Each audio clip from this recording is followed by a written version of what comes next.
Welcome, guys. Okay, welcome, guys, to the lecture. So, आज के class में, आज के क्लास में we are going to study about the 1991, all right, 1991 LPG reforms. LPG reforms के बारे में हम लोग पढ़ते हैं. Okay, just give me 1 second. Okay. So today we are going to study about 1991 LPG reform. जैसे मैंने आपको बताया, सो उसमें हम लोग क्या क्या पढ़ेंगे. तो एलपीजी तीन चीज से बनता है आपका: लिबरलाइजेशन, प्राइवेटाइजेशन और ग्लोबलाइजेशन. तो ये फॉर्मूला हमें किसने दिया था? ये फॉर्मूला हमें इंटरनेशनल मॉनेटरी फंड ने दिया था. बेसिकली क्या हुआ था, एवरीबडी नो कि हम बीओपी क्राइसिस की वजह से जूझ रहे थे कि we were suffering from a balance of payment crisis. So ये क्यों हुआ था, कैसे हुआ था, what was the reason behind the balance of payment crisis, हमें आईएमएफ का फॉर्मूला जो लिबरलाइजेशन, प्राइवेटाइजेशन, ग्लोबलाइजेशन है, उसको क्यों अडॉप्ट करना पड़ा, क्या इम्पैक्ट रहा. ओके, क्या इसका इम्पैक्ट रहा हमारे इकोनॉमी पे, उसको हम लोग आज डिस्कस करेंगे. ओके, सो अगर आप यहां देखोगे, प्री 1991 का सिनेरियो क्या था. तो we were heavily influenced by socialist ideals. हमारी कंट्री जो थी एक सोशलिस्ट इकोनॉमी थी. एंड स्टेट जो था वो एक कमांड इकोनॉमी लीड करता था, जहां पर स्टेट के पास स्टेट के पास जित सारी रिसोर्सेज का कंट्रोल था. The state had control over all the resources. The state had control over all the finances. State had total control over the banking sector. और उसके थ्रू स्टेट जो है वो अपना इकोनॉमी पे कंट्रोल चलाता था. सो यहां पर क्या हुआ, basically due to this private sector जो है वो स्टाइफल हो गया. ओके, प्राइवेट सेक्टर क्या है जो स्टाइफल हो गया. एक चीज आपको मैं बताना चाहता हूं, बड़ा इंपॉर्टेंट कंसेप्ट है. There was something called the freezing of entrepreneurial class. इसका मतलब कोई बता सकता है? there is a concept of freezing of entrepreneurial class. इसका मतलब क्या है? Not exactly license Raj. What I mean by this is that कि आप अगर देखोगे तीन फेज में मैं बांटता हूं इसको, यहां ध्यान से देखना. 1947 के पहले, ओके, प्री 1947,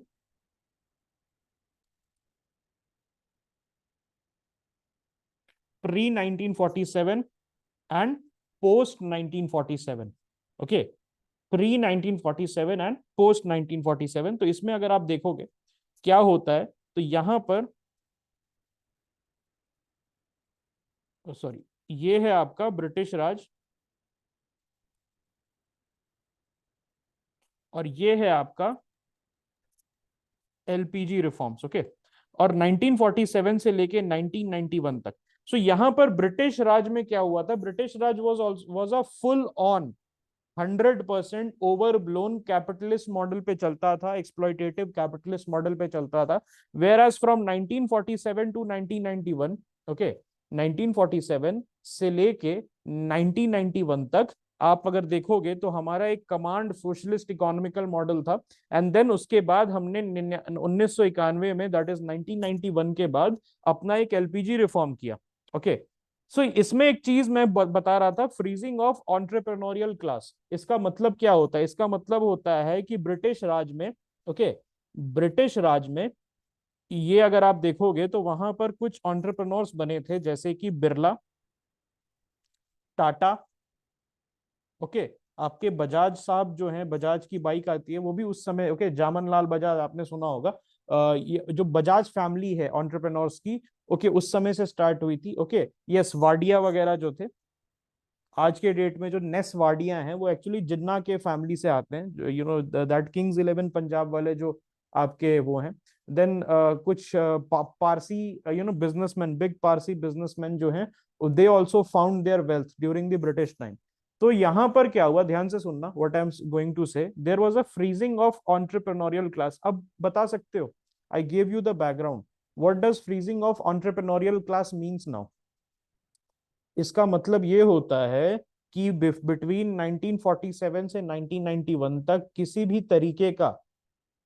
तरीके का नए एंटरप्रेन्योर्स जो हैं, with the notable exception of mister Ambani को छोड़ के कोई भी किसी भी तरीके का नया एंटरप्रेन्योर मार्केट में नहीं देखने को मिला. Because of the policies of the government, there was something called the freezing of the entrepreneurial class. Okay. So ये इस चीज की प्रॉब्लम थी. उसके बाद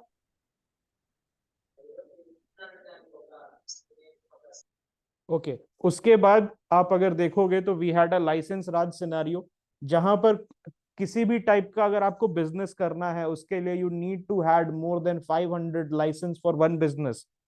fire and safety license, labour license, 100 different types of labour license. Okay, chemical अगर आप use करते हैं तो उसका लाइसेंस. इसके चलते हर लाइसेंस को आपको लेने के लिए you would have to go to the bureaucratic process, और ब्यूरोक्रेटिक प्रोसेस जो है हर लाइसेंस पे 1-2 साल लगता था. So it was joked once that if you wanted to open a business in the 1970s and the 1980s, it would have taken 500 years just to get all the license. 500 साल आपको लग जाते अगर आपको सारे लाइसेंस निकालने हैं सरकार से. तो इसके वजह से क्या हुआ कि जो बिजनेस उस समय करते थे वो जनरली कनेक्टेड टू पावर थे, या तो ओल्ड एंटरप्रेन्योरियल क्लास जिन्होंने एक फ्रेंडशिप बना रखी थी हमारे पॉलिटिशियंस के साथ, पॉलिटिकल क्लास के साथ. इफ यू गाइज रिमेंबर, मैंने पहले की क्लास में भी बताया था कि नेहरू से दोस्ती थी टाटास की, नेहरू से दोस्ती थी बिरलास की. ओके, बिरला के घर में नेहरू रुकते थे, बिरला के घर में गांधी रुकते थे. ओके, महात्मा गांधी बिरला के घर में रुकते थे, और टाटा वगैरह से उन्होंने they used to take donations.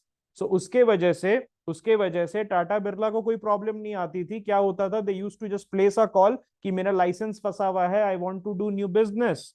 Okay, so लेकिन जो बाकी नए एंटरप्रेन्योर्स थे who wanted to take the leap of faith, they could not do that. ये चीज आपको समझ आई? What I am saying? That's why I am using the term freezing of entrepreneurial class, because नया एंटरप्रेन्योर जो class था, okay, new entrepreneurial class जो है, it could not stand up. अगर कोई बंदा चाहता था कि ओके दे कैन कम इन और ऑनेस्टली बिजनेस करना चाहता था, तो इट वाज नॉट पॉसिबल नहीं होता था. ओके,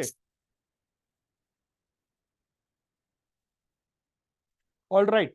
उसके बाद then there were economic challenges also. देखो, हम पुअर कंट्री थे, ये किसी से छुपा नहीं था.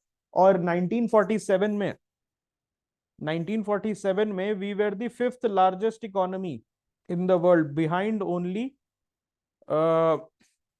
Only USSR, US, UK and I think France. Okay, ये 4 कंट्री के पीछे ही थे हम, and we were the 5th largest economy in the world 1947 में. So we had a normal start. मैं ये नहीं कहूंगा कि बहुत अच्छा स्टार्ट था, because the Britishers had leeched on us for almost 200 years. 200 साल से हम पे लीच कर लिए थे. ठीक है, तो we were the 5th largest economy. एक समय पे 1947 में जब हम इंडिपेंडेंट हुए तो 5th लार्जेस्ट इकोनॉमी थे. वहां से एक्चुअली हमने अपनी ही दुर्गति खुद कर ली. We destroyed ourselves from there, and with 40 years of poor governance, corrupt and slow bureaucratic process, we were able to run down our economy, okay, to the I think 25th and the 26th largest. By 1991, I think we were the not even in the top 30s.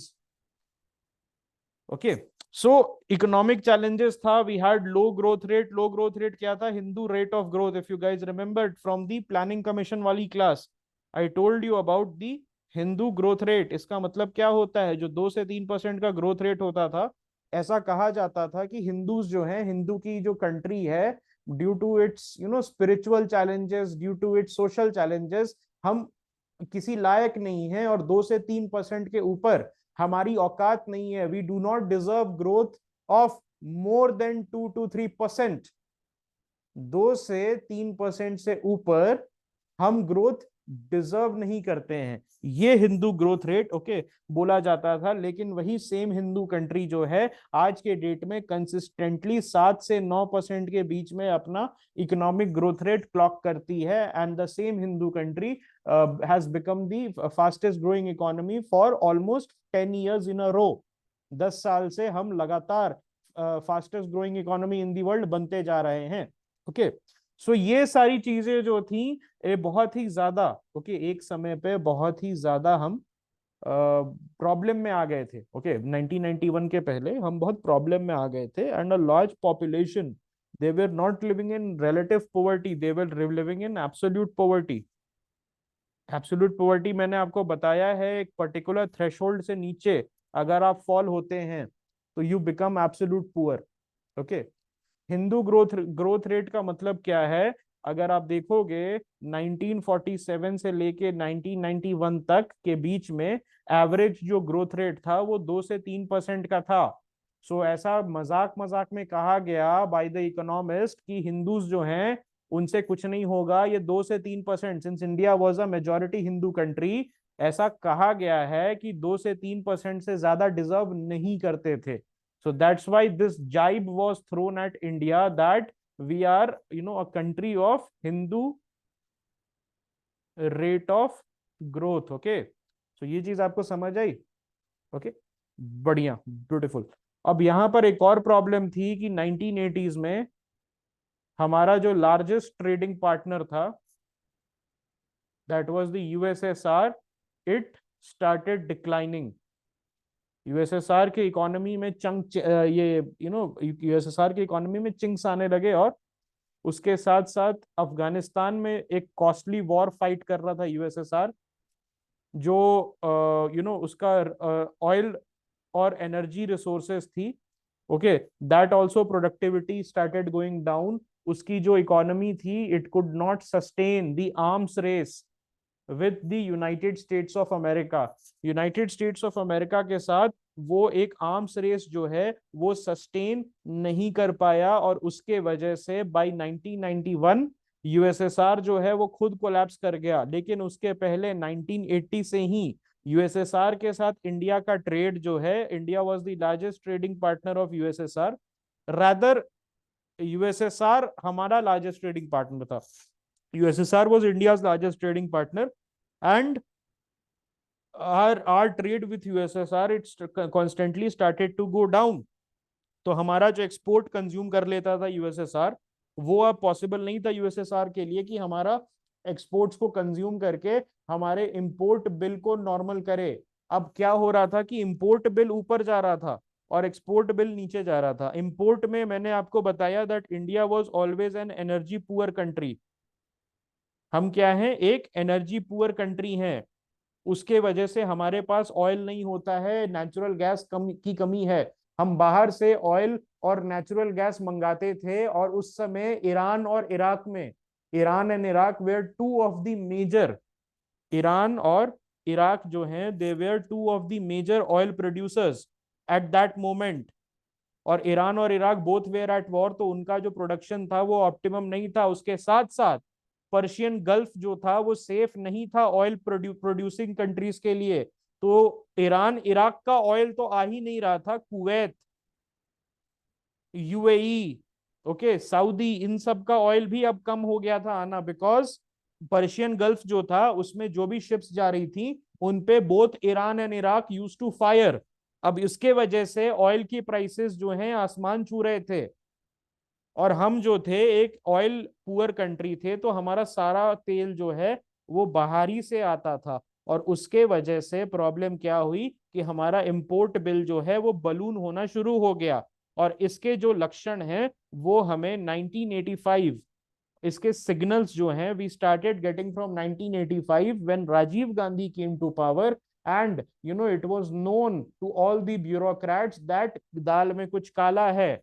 And bye 1990 ये पता चल गया पूरी की पूरी दाल ही काली है, हमारा जो बैलेंस ऑफ पेमेंट है वो बहुत नीचे चला गया था। So India was not in a unique situation, ऐसा नहीं था कि इंडिया के साथ प्रॉब्लम थी। क्यूबा, नॉर्थ कोरिया, जितने भी एलाइज थे, वियतनाम, जितने भी यूएसएसआर के एलाइज थे, युगोस्लाविया, जितने भी एलाइज थे, Yugoslavia although was not an ally but उसको भी प्रॉब्लम आ रही थी। सो जितने भी यूएसएसआर के एलाई थे, उनको बेसिकली उनकी जो इकोनॉमी है वो डाउन होना शुरू हो गई। It started to go down. Okay, so ये चीज आपको समझ आ गई। I hope everybody got this. तो क्या क्या ऑब्जेक्टिव्स थे, तो भाई यहाँ पर समझ में आ गया। यूएसएसआर जो है 1991 में इट इट इट वेंट बस, और 17 मॉडर्न रिपब्लिक्स में उसको बांट दिया गया। देन हमें भी ये समझ आ गया था कि USSR is a sinking ship, अब हम उसको छोड़ देते हैं। Then we headed to the United States of America, और हमने आईएमएफ के साथ एक समझौता किया। और आईएमएफ ने क्या बोला कि आईएमएफ ने बोला basically we are going to bail you out. हम आपको क्या करेंगे दोस्त, बेल करेंगे आउट, बेल यू आउट करेंगे, बिकॉज आपके पास बैलेंस ऑफ पेमेंट के लिए आपका फॉरेक्स रिजर्व बचा नहीं है। You have only got some few weeks, few days worth of import. Okay, आपके पास क्या है, only you have got few days worth of आपके इम्पोर्ट लेफ्ट। सो ये चीज, इसके ये प्रॉब्लम था। Okay, this was a problem. And then forex reserve हमारा dwindle कर रहा था। तो यहाँ पर ध्यान देना, I am telling you IMF, world bank क्यों नहीं आया? वर्ल्ड बैंक कब आता है जल्दी बताओ, और आईएमएफ कब आता है? यहाँ पर आईएमएफ क्यों आया, वर्ल्ड बैंक क्यों नहीं आया? बिकॉज आईएमएफ का जो मैंडेट है it is for monetary stabilization, और वर्ल्ड बैंक का जो मैंडेट है it is to help in developmental project. ये चीज याद रखना। जब आपका करेंसी क्राइसिस होगा, ध्यान से सुनो मेरी बात, जब आपका करेंसी क्राइसिस होगा, when you are having a currency crisis, when you are having a fiscal a crisis related to monetary policy, वहां पर आप आईएमएफ की हेल्प लेते हैं, ये ध्यान रखिएगा। और जहां पर आपको डैम बनाना है, स्कूल बनाना है बच्चों के लिए, आपको कुछ सुविधा बनानी है, आपको कुछ अस्पताल बनाना है, इस टाइप की अगर इन्वेस्टमेंट करने हैं, so you will have to rely on the world bank. दोनों में डिफरेंस क्या है, आईएमएफ जो है वो एक्सक्लूसिवली लोन देता है to fix your monetary policy, like forex, dwindling forex reserve, okay, falling currency, इस टाइप की चीजों में आईएमएफ आपको बेल आउट करता है। वेयर एज जो वर्ल्ड बैंक है वो आपको जनरली लो कॉस्ट एड देता है, लो कॉस्ट लोन देता है, sorry not aid, low cost loan देता है। इसका मतलब 2 से 3%, 4% के रेट पे, मार्केट से जो 4-5% कमी रहता है, मार्केट में 8% पे अगर लोन उठाओगे तो वर्ल्ड बैंक से उससे कम रेट पे ही, थोड़ा सा कम रेट पे आपको मिलता है। और उसका टेन्योर ज्यादा होता है, आप उसको वापस ज्यादा कर सकते हो। वहीं जहां पर नॉर्मल बैंक्स आपसे 20 साल में मांगेंगे, वर्ल्ड बैंक आपको बोलेगी कि ठीक है तुम 25-30 साल में भी दे सकते हो। ओके, और वर्ल्ड बैंक एक्सक्लूसिवली जो है देता है for developmental project, for the betterment of the human development index. Okay, तो इस चीज को आप याद रखना। सो उस समय क्या हुआ था, बेसिकली 1991 में आईएमएफ ने बोला था कि यार हम तुम्हें बेल आउट कर देंगे, दैट्स नॉट अ प्रॉब्लम, हम इसी चीज के लिए बने हैं। बट आईएमएफ, हमेशा याद रखना कि जो आईएमएफ का बेल आउट होता है वो एक आता है टर्म्स एंड कंडीशन के साथ। आपको टर्म्स एंड कंडीशन फॉलो करने होते हैं, और यही टर्म्स एंड कंडीशन श्रीलंका ने भी फॉलो किए और पाकिस्तान ने भी फॉलो किए। कोई बता सकता है उस टर्म्स एंड कंडीशन को क्या बोलते हैं? What is the economical term, what is the economics term for those terms and condition? बता दोगे तो मजा आ जाएगा, बता दोगे मेरे तरफ से chocolate. There is a particular term that is used. आपने अगर पेपर में पढ़ा होगा तो पाकिस्तान अभी क्या कर रहा है, श्रीलंका ने क्या किया, नो नॉट कंडेंशनैलिटी, ये सुना है आपने, austerity measures, austerity measures.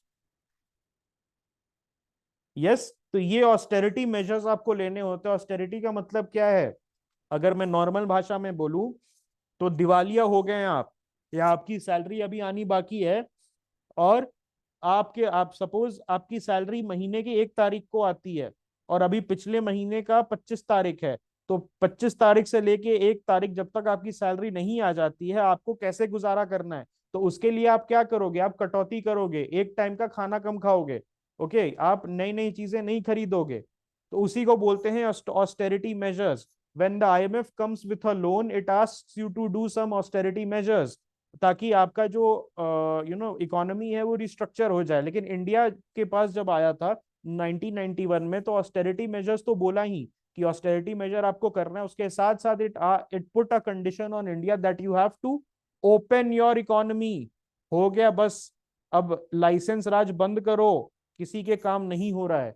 Okay, so ये ओपन योर इकोनॉमी का जो डिक्टेट था, डिक्टेट दिया गया था इनको। ओके, और ऑस्टेरिटी मेजर्स वगैरह बोला गया था। ऑस्टेरिटी मेजर्स में होता क्या है फ्रेंड्स?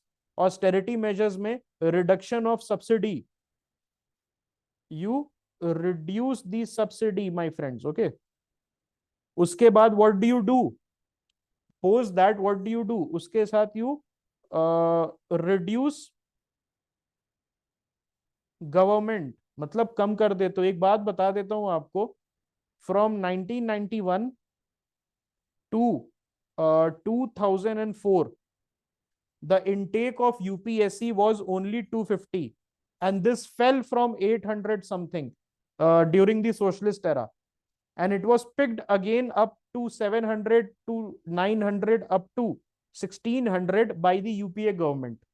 अब यहां पर एक चीज देख रहे हो कि 1991 से 2004 के बीच में 200 से 250 ही सिविल सर्वेंट्स को क्यों चुना गया? Why only 200 to 250 civil servants were selected?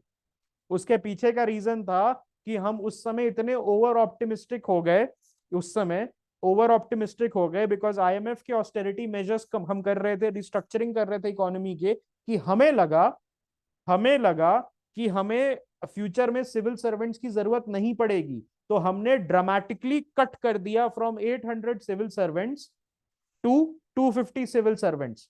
और ऐसा बोला जा रहा था एक समय में कि यूपीएससी सिर्फ 100 सिविल सर्वेंट्स को उठाएगी हर साल। 100 सिविल सर्वेंट्स मतलब ये नहीं 100 IAS, it means the entire 22 services का सिर्फ 100 लोग होंगे, ऐसा कहा जाता था एक समय में। लेकिन आज के डेट में हमें वापस से पता चल गया है that it is not the case. एक समय तो 1600 1500 तक चला गया था, 2000 I think, this is during the UPA era, 12-13 की बात मैं कर रहा हूँ, उस समय तक चला गया था, 1600 रैंक तक सिलेक्शन होता था।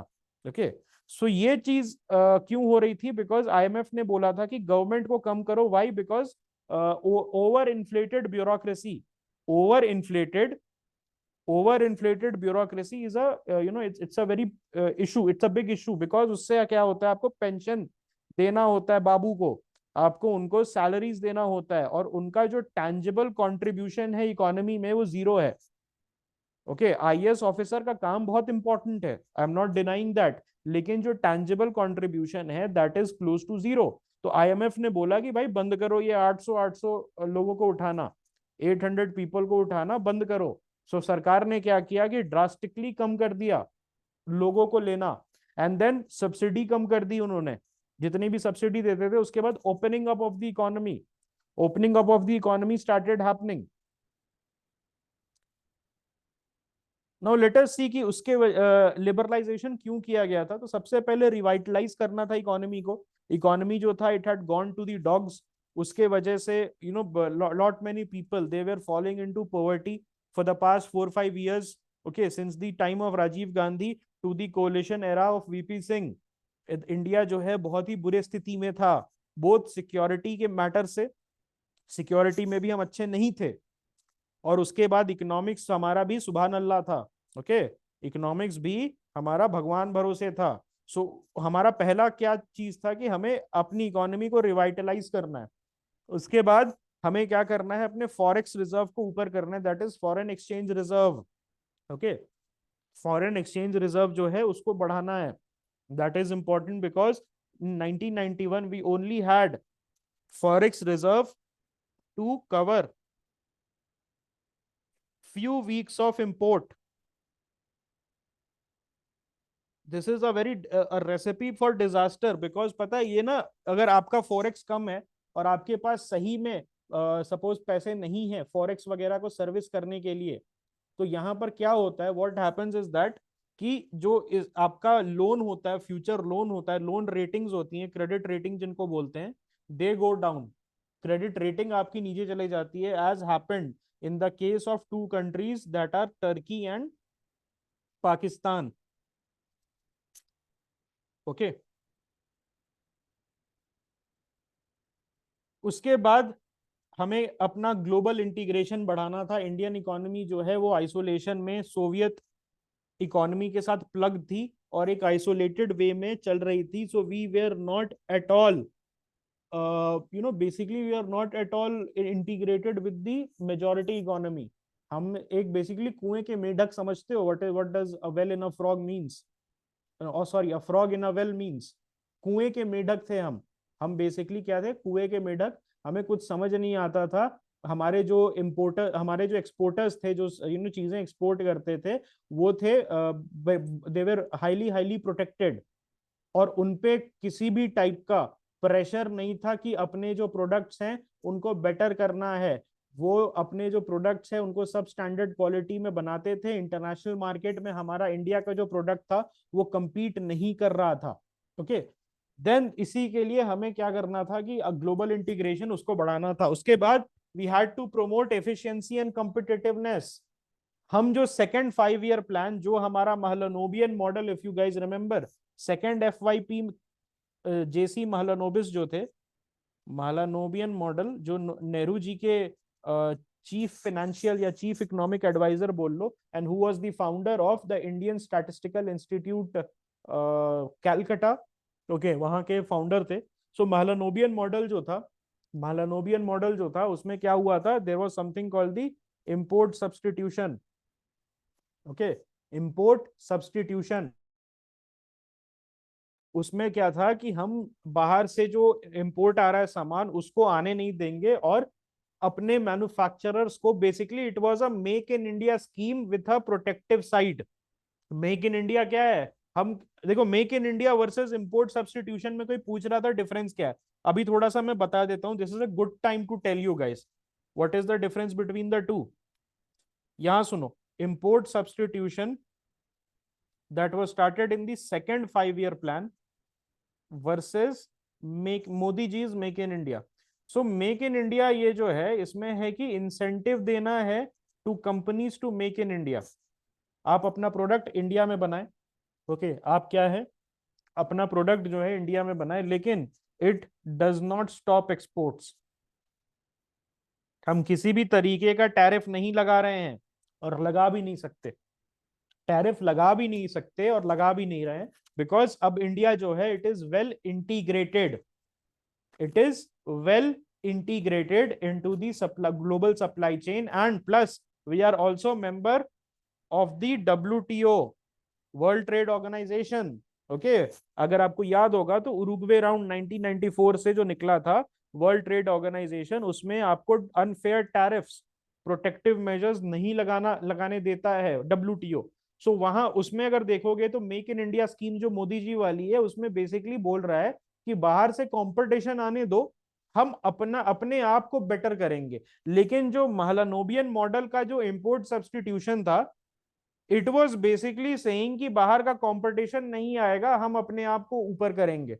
अब इससे क्या हुआ कि बाहर का कंपटीशन तो नहीं आया, एट द सेम टाइम जो डोमेस्टिक प्रोड्यूसर्स थे उनको भी किसी तरीके का इंसेंटिव नहीं दिया गया, और उनको लाइसेंस राज से मारा ही गया। तो इसका इसका फल स्वरूप, एज अ रिजल्ट, इससे क्या हुआ, we started having a black market. Watches का ब्लैक मार्केट, टी शर्ट का black market, not even alcohol का ब्लैक मार्केट, सिगरेट्स का ब्लैक मार्केट। अगर जब तक गोवा पोर्चुगल का पार्ट था तो Goa was a very big hub. Goa जो था एक बहुत बड़ा हब था ब्लैक मार्केटिंग का, जहां से इंडिया में स्मगल किया जाता था वॉचेस वगैरह। Okay, so the thing is कि import substitution is just like make in India but without the competition. तो उससे होता क्या था दैट मेक इन इंडिया में एटलीस्ट डबल इंसेंटिव है कि आपको अपने डोमेस्टिक मैन्युफैक्चरिंग को इतना अच्छा कर देना है जो कंपटीशन इनकमिंग है बाहर से, क्योंकि उसके साथ आपको कॉम्पीट करना है। लेकिन इंपोर्ट सब्सटीट्यूशन में क्या था कि भाई ना हम बाहर से कुछ आने देंगे, ना हम यहां पर प्रोत्साहन देंगे। Okay,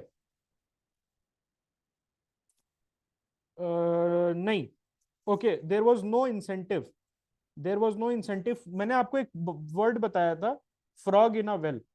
Indian manufacturers during the 1947 to 1991 were, okay, frog in a well. Syndrome से ग्रसित थे, कुएं के मेढक थे, कुएं के मेढक थे।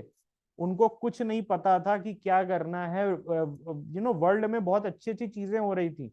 अमेरिका में 100% ऑटोमेशन रीच हो रहा था, 100% ऑटोमेशन रीच हो रहा था, लेकिन हम क्या कर रहे थे, अभी भी 100% मैनुअल पे थे।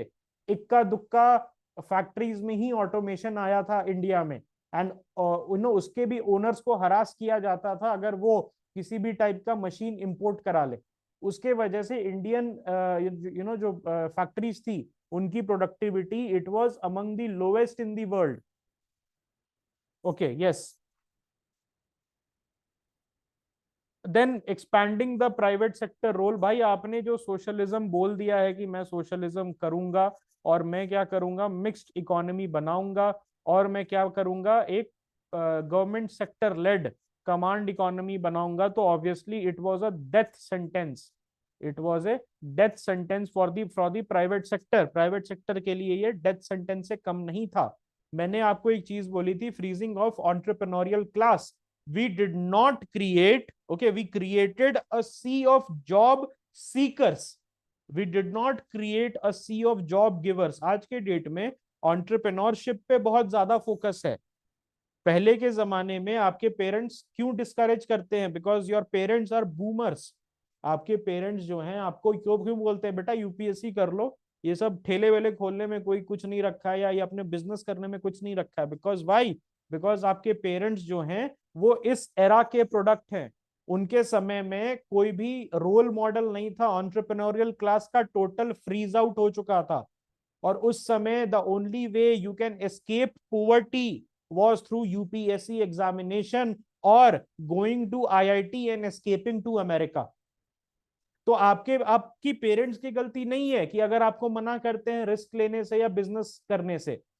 आपके पेरेंट्स जो हैं basically they are the product of the socialist era. और उस समय the only industries were the Bajaj and the Tatas and the Birlas and the and the Mistrys. तो उनको लगता था कि यार ये तो खानदानी रईस है और सरकार हमें रईस बनने देगी नहीं। और बिजनेस कौन करता था उस समय? ध्यान देना, बिजनेस कौन करता था? शेडी लोग, जो जिनके पास क्रिमिनल कनेक्शंस थे, माफिया कनेक्शंस थे, और उनका लाइसेंस निकल जाता था। नेता लोग करते थे। तो businessman was a very bad word.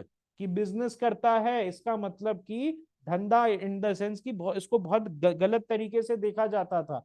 इसका मतलब किसी को दुख पहुंचा रहा है, किसी को प्रॉब्लम में डाल रहा है। ओके, ये चीज थी। तो दिस वाज द माइंडसेट। और इसके वजह से we created an entire generation of risk averse people. हमने क्या बना दिया? Risk averse people. और उसके वजह से हमारी कंट्री जो है वहीं की वहीं रह गई। ओके, आज के डेट में चाइना में चले जाओगे तो एवरीबडी वहां पर कुछ ना कुछ हसल कर रहा है, हर कोई। Okay, China is like Gujarat on steroids, ऐसे समझ लो। China is like Gujarat on steroids. जैसे गुजरात में जाओगे तो वहां पर नॉर्मल आंटीज हैं 70 75 80 साल की, बहुत पैसा है, डायमंड पहना हुआ है, पूरा गोल्ड से लदी हुई है, फिर भी अपने घर के बाहर 2 घंटे 3 घंटे निकल के पापड़ जरूर बेचेगी। और she doesn't need the money. Uncle निकल के पापड़ जरूर बेचेंगे and he doesn't need the money. उनके पास करोड़ों का फ्लैट है, पीछे उनका घर जो है वो 10 करोड़ का है, हाथ में डायमंड पहना हुआ है। लेकिन ये स्पिरिट है, रिस्क टेकिंग बिहेवियर है जो गुजरातीज ने सीख लिया, पकड़ लिया। ओके, सी फेयरिंग एटीट्यूड जो है वो गुजरातीज ने प्रिजर्व करके रखा था डिस्पाइट द सोशलिज्म। और चाइना जो है वो गुजरात ऑन स्टेरॉइड्स में क्यों बोल रहा हूं? बिकॉज चाइना जाओगे तो एवरीबडी इज फर्स्ट कॉपी बेच रहा है किसी चीज का। एडिडास की फैक्ट्री में सुबह काम करता है, और एडिडास की फैक्ट्री का जो मटेरियल है उसको पेडल करता है शाम को। सुबह में नाइकी की फैक्ट्री में काम करता है, रात को ये एयर जॉर्डन्स बेचता है अपने घर से। अली बाबा पे लिस्ट की करके रखता है, कहीं पर पढ़ाता है, टीचर है, और फिर जाता है शाम को तो कुछ बेच रहा है। सो ये जो चीज है चाइना में 1975 के बाद स्टार्ट हुई थी, जब डेंग जियाओपिंग करके एक बंदा आया था आफ्टर माओ। जो माओ से तुंग है, जनरलिज्मो माओ जब मरा था, आपको मैंने पढ़ाया था चाइनीज सिविल वॉर में। तो उसमें जो जनरल माओ था, जनरलिज्म माओ या कॉमरेड माओ, ही बेसिकली डाइड अराउंड 1976। तो उसके बाद ये आया था आपका दिस पर्सन डेंग जियाओपिंग। और डेंग जियाओपिंग ने बोला कि अब तुम बिजनेस करना स्टार्ट करो चाइनीज, और चाइनीज लोग जो हैं दे स्टार्टेड डूइंग बिजनेस। और उसके बाद रिस्क टेकिंग बिहेवियर उनमें डेवलप हुआ। हमारा जो रिस्क टेकिंग बिहेवियर है अभी तक डेवलप नहीं हुआ, because we haven't still gone full, full liberalization. हमने पूरी तरीके से लिबरलाइजेशन किया नहीं है। और ये चीज समझ गए? ओके, ये देख रहे हो, इकोनॉमिक्स का कंसेप्ट है। This is a concept of economics, और आपको साइकोलॉजिकल वे पे, ओके, साइकोलॉजिकल लेवल पे आपको हिट कर रहा है। ठीक है। प्री लिबरलाइजेशन सिनेरियो मैंने बता दिया, मिक्स्ड इकोनॉमी मॉडल थी जहां पर प्राइवेट सेक्टर को बोला जाता था सपोर्टिंग रोल खेलो। अब सरकार क्या बोल रही है कि आप मेन रोल खेलो। प्री 1991 बोला जाता था कि सपोर्टिंग, जहां पर देखो बेसिकली प्राइवेट सेक्टर को क्या बोला जाता था बिफोर 91, कि जहां पर सरकार नहीं पहुंच सकती है आप वहां पर जाओ। जहां पर, बहुत ध्यान से सुनना, अच्छी बात बता रहा हूं और सोचने लायक बात बता रहा हूं। 1991 के पहले क्या बोला जाता था, बिफोर 1991, कि जहां पर सरकार नहीं पहुंच सकती है द प्राइवेट सेक्टर में go, the private sector can play a supporting role and it may operate मतलब कर सकती है, कोई कंपल्शन नहीं है। लेकिन अब क्या बोल रही है after 1991, that you will play the main role, private sector should, अब मे नहीं है, मे ऑपरेट नहीं है, पहले क्या था, कर सकती है चाहे तो। जहां सरकार नहीं पहुंच सकती, सरकार ट्राई करेगी हर सेक्टर में, एविएशन हो गया, टेलीकम्युनिकेशन हो गया, हेवी इंडस्ट्रीज हो गया, वहां पर हर जगह पे एक पीएसयू जरूर था। घड़ी भी बना रहा है तो एचएमटी की कंपनी बनाती थी, गाड़ी भी हिंदुस्तान मोटर्स बनाती थी। सो पीएसयू हर जगह था, ट्रेड यूनियंस हर जगह थे। लेकिन अब क्या बोल रहा है, that private sector will be the main driver of growth, where everywhere, ध्यान से सुनो, everywhere the private sector is going to take the lead, and where the private sector cannot reach, the government will operate। यहां पर क्या बोल रहा है, government will operate where the private sector can not reach. तो पहले क्या था, सरकार आगे की सीट पे बैठ के गाड़ी चला रही थी, और अब प्राइवेट सेक्टर आगे की सीट पे बैठ के गाड़ी चला रही है, और सॉरी, प्राइवेट सेक्टर गाड़ी चला रही है और सरकार पीछे बैठी हुई है। एग्जांपल देता हूं, अरुणाचल प्रदेश, अंडमान निकोबार, एरियाज लाइक मिजोरम, इन सब स्टेट में अगर जाओगे तो बीएसएनएल का कनेक्शन आपको बेटर मिलेगा रादर देन एयरटेल जियो का। समझे अब मैं क्या बोलने की कोशिश कर रहा हूं? बिकॉज अरुणाचल प्रदेश में पॉपुलेशन डेंसिटी इतनी कम है, अंडमान में पॉपुलेशन डेंसिटी इतनी कम है कि Airtel Jio who are aggressively expanding in rest of India, वो लोग क्या कर रहे हैं, they refuse to go to Arunachal and Ladakh and Andaman. तो वहां पर सरकार ऑपरेट कर रही है, लेकिन बहुत लो लेवल पे, ताकि हर आदमी तक बेसिक सर्विस पहुंच जाए। जहां पर ब्लू डार्ट नहीं जाता है वहां पर इंडिया पोस्ट जाएगा। ये चीज समझे? What I am trying to say is that, कि सरकार बोल रही है कि जहां पर पॉसिबल है वहां पर प्राइवेट सेक्टर ऑपरेट करे, ब्लू डार्ट ऑपरेट करे, डिलीवरी अपडेट अब काम करे, या एयरटेल काम करे, जियो काम करे। But towards the places but towards the places जहां पर ये सारी private companies who are, by the way, who are profit driven, operate नहीं कर सकती है due to lack of profits, वहां पर सरकार जिम्मेदारी उठा लेगी। इसका मतलब क्या है, that the government is playing a supporting role, the government is playing a rather a supporting role after the 1991 economic reform. उसके पहले क्या होता था, मेजर एरियाज में सरकार ऑपरेट करती थी थ्रू योर बीएसएनएल, एमटीएनएल का landline, through your Hindustan Motors, through your HMT की वॉचेस, थ्रू योर एवरीथिंग। जहां तक सरकार पहुंच सकती थी सरकार काम करती थी, एयर इंडिया हो गया, XYZ। और वहां से अगर कुछ छूट जाता था तो वहां पर बोलती थी प्राइवेट सेक्टर को कि तुम देख लो, कंपल्शन नहीं है, तुम देख लो, ये चीज समझे। वहीं पर आज के डेट में सारी जो मेन एरियाज है, मेन सेक्टर्स है, वहां पर प्राइवेट सेक्टर को प्रोत्साहन दे रहा है, उसको पुश कर रहा है, सपोर्ट दे रहा है। बट at the same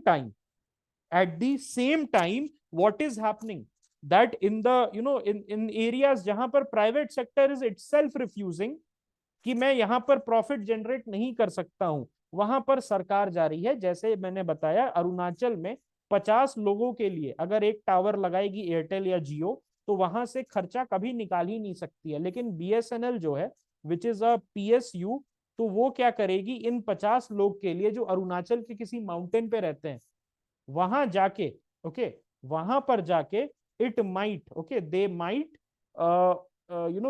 लगा देंगे टावर, और वो लॉस ले लेंगे, सिंस पीएसयू का काम जो है प्रॉफिट मेन नहीं है, it is service delivery to the common public. Okay, मैंने लाइसेंस राज सिस्टम आपको बताया। ओके, मैंने आपको लाइसेंस राज सिस्टम बताया, क्या क्यों एक प्रॉब्लम था। एंड उसके बाद, ओके, उसके बाद इंडस्ट्रियल स्ट्रैटेजी जो थी हमारी थोड़ी सी फ्लॉड थी। हमने प्रायोरिटीज ठीक सेट किए थे कि यार हैवी इंडस्ट्री पे काम करना है। ओके, हैवी इंडस्ट्री के लिए हमने यूके, यूएसएसआर और वेस्ट जर्मनी से बात किया। इवन ईस्ट जर्मनी, जो जीडीआर बोलते थे, जर्मन डेमोक्रेटिक रिपब्लिक, वहां से भी एक्सपर्ट्स को बुलाए और यहाँ पर इंडिया में काम करवाया, ताकि heavy industry in places like Durgapur, Bhilai और आसनसोल, इस टाइप के एरियाज में हम बड़ी इंडस्ट्रीज लगा सकें। ओके, सो इन सारे एरियाज में, ओके, इन सारे एरियाज में हमारा फोकस था। लेकिन towards the 1960s, late 1960s, हमारा जो फोकस था धीरे धीरे कम होने लगा वहां पर, और हम जो है एक proper welfare state, transfer payment dependent economy बनते चले गए, इंपोर्ट डिपेंडेंट इकोनॉमी बनते चले गए, और हम कभी भी इंडस्ट्रियलाइज नहीं कर पाए। सो अगर मैं आपको बताऊं तो 1950s में सही पेस पकड़ा था हमने, बहुत ही एक ऑप्टिमिस्टिक टाइम था। 1960s was hell for us, we fought two wars, we lost two prime ministers, we also faced famine. उसके वजह से जो हमारा फोकस था वो कहीं ना कहीं बिगड़ गया। 1970s was a tumultuous time from the political point of view, emergency लगी।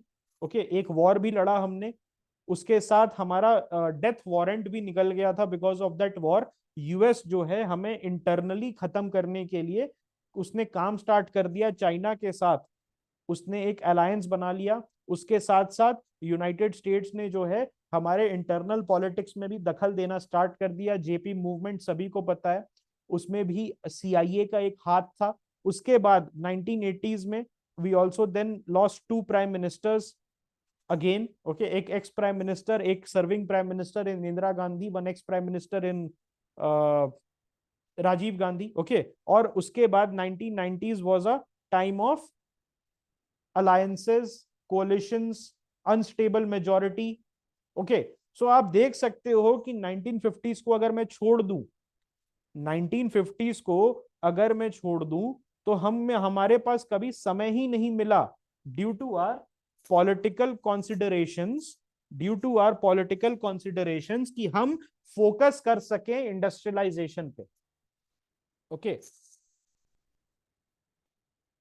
ओके, फिस्कल डेफिसिट जो है वो हमारा बढ़ते चला गया था। अब देखो, ट्रांसफर पेमेंट अगर आप देते रहोगे, लोगों को सब्सिडी देते रहोगे, खुश करते रहोगे, और कुछ कमा नहीं रहो, वेल्थ क्रिएशन हो नहीं रहा है। आप अगर एग्जांपल दूं मैं सऊदी का वर्सेस इंडिया,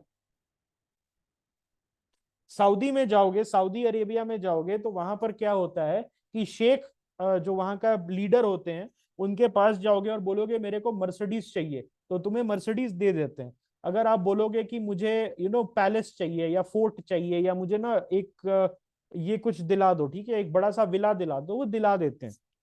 अब लेकिन सऊदी में तुम्हें बड़ा बहुत बच्चों वाली छपरी वाली बातें लग रही होंगी, आपको लगेगा कि यार ये बात क्या कर रहा है, बकवास कर रहा है, ठीक है। ये तो हम लोग बचपन में बात करते थे सऊदी शेख। अब यहाँ सुनो इकोनॉमिक्स क्या है इसका। कल मैंने क्लास ली थी तो उसमें बताया था, अब यहाँ पर इकोनॉमिक्स समझाऊंगा, why Saudi can afford to do that. Saudi में सबसे पहले पॉपुलेशन डेंसिटी बहुत कम है, plus they have a lot of non tax revenue. मैंने सऊदी अरामको के बारे में मैंने सऊदी अरामको के बारे में बताया था, तो उनको इनकम टैक्स नहीं देना पड़ता है सऊदी पीपल को। Why the Saudi people do not have to pay a business और an income tax? Why? Because उनका non tax revenue in the form of oil बहुत ज्यादा आता है। इसीलिए कोई बच्चा 8 साल 9 साल का बच्चा जाके शेख से फरारी मांगता है तो शेख दे देता है, because he can afford transfer payments. Transfer payment, Ferrari देना क्या हुआ? वो ट्रांसफर पेमेंट ही हुआ ना। हम इंडिया में भी फरारी देते हैं, लेकिन उस फरारी का नाम मनरेगा है। इंडिया में जो फरारी देते हैं हमारे पॉलिटिशियन, वो भी बड़े दिलदार हैं, लेकिन उसका नाम है प्रधानमंत्री गरीब कल्याण योजना। उसके पीछे का रीजन क्या है? That we have a very high population density, plus हमारे पास close to zero non tax revenue है। ओके, हमारे पास क्या है? Close to zero non tax revenue. हम पीएसयूज को पैसा देते हैं काम करने के लिए। हमारे पीएसयूज हमें ओएनजीसी को छोड़ दें, but the notable exception of ONGC, कोई भी ऐसा पीएसयू नहीं है जो हमें कंसिस्टेंट बेसिस पे, okay I am talking about the past 20-30 years, consistent basis पे प्रॉफिट डिलीवर करता हो। ओके, कुछ होते हैं पीएसयूज कभी कभार गलती से प्रॉफिट दे देते हैं, लेकिन हम अपने पीएसयूज को चलाने के लिए देते हैं, तो नॉन टैक्स रेवेन्यू तो माइनस में हमारा। तो obviously we will need taxation. लेकिन सऊदी में अगर जाओगे तो वहां पर जो उनका वो लगता है, there is something called, India में भी लगता है, व्हाट इज दैट? जनता दरबार। तो जनता दरबार जो सऊदी शेख का लगता है, तो इतना नॉन टैक्स, इतना भयानक नॉन टैक्स रेवेन्यू है that they can afford to dispense Mercedes and Ferraris and villas in their janata darbar. हमारे जनता दरबार में, since we have close to zero non tax revenue, हमारे पास पॉपुलेशन डेंसिटी ऑलमोस्ट 100 टाइम्स ज्यादा है। जितने लोग रियाद में रहते हैं सऊदी अरेबिया के कैपिटल में, उतने आपको गांव में मिल जाएंगे इंडिया के। ओके, जितने लोग रियाद में रहते हैं सऊदी अरेबिया के कैपिटल में, उतने कोई बड़े टियर 3 सिटी या किसी गांव में मिल जाएगा इंडिया में। सो the thing what I am saying here is कि ये भी डिपेंड करता है कि आपका सिचुएशन क्या है, ज्योग्राफिकल सिचुएशन। आप कितने एनर्जी रिच हैं, आप कितने एनर्जी रिच हैं, वो भी मैटर करता है। अब यहां पर एक काउंटर आर्ग्यूमेंट में देना चाहूंगा जो आपको थोड़ा सा समझने के लिए बाध्य कर देगा, and that is what, that is the curse of energy. What is this? Not every energy rich country is rich. What I am saying is not every energy rich country is rich. अगर energy से rich होते तो Congo would have been the richest country in the world. Okay, Zimbabwe, Zambia, इन सब में बहुत ज्यादा इनके पास मिनरल्स है, but they are not very rich. सो ये क्या बोलते हैं? Curse of energy. सबसे बड़ा एग्जांपल है कोरियन पेनिनसुला।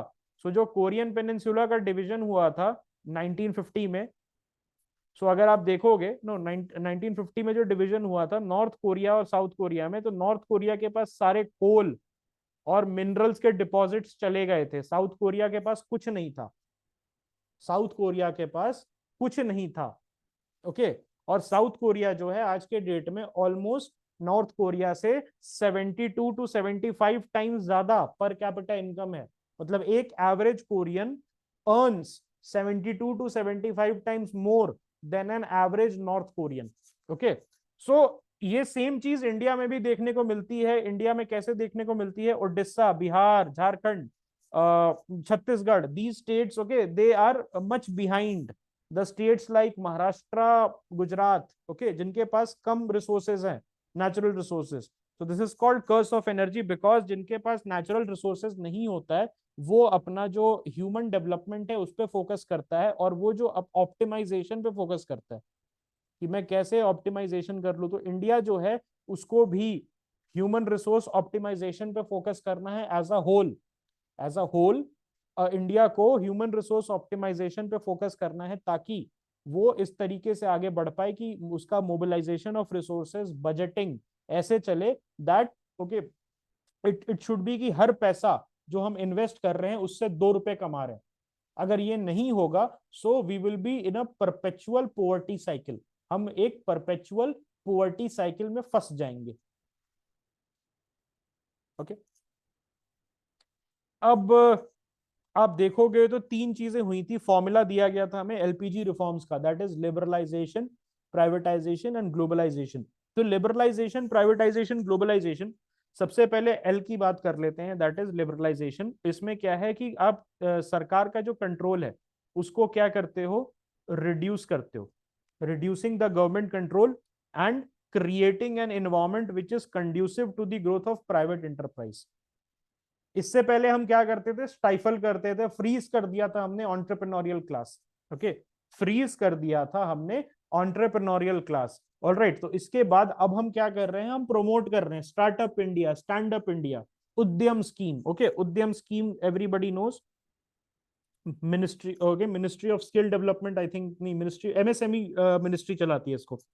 उसके बाद प्राइवेटाइजेशन, जिससे public sector, loss making public sector enterprises, loss making public sector enterprises जो है उसको सेल किया जाएगा प्राइवेट एंटिटीज को to increase efficiency and productivity. Okay, और finally globalization which is aimed at integrating the Indian economy with the global economy through increase trade. तो इससे basically ये है क्या, कि हम पे डिपेंडेंट दुनिया रहे और हम दुनिया पे डिपेंडेंट रहे।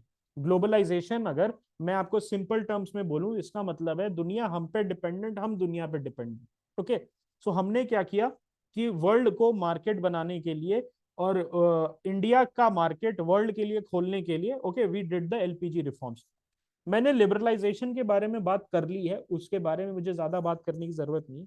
प्राइवेटाइजेशन का मैं एग्जांपल देना चाहूंगा। ओके, अगर if not done right it can create oligarchs. इसका मतलब क्या है, आपको रशिया का एग्जांपल देता हूं। तो रशिया में हुआ क्या था 1991 के बाद, जब सोवियत यूनियन का ब्रेकअप हुआ था, तो रशिया में बहुत सारे एसेट्स थे, स्टेट एसेट्स। अब कम्युनिज्म में क्या होता है फ्रेंड्स, कम्युनिज्म में everything is government owned.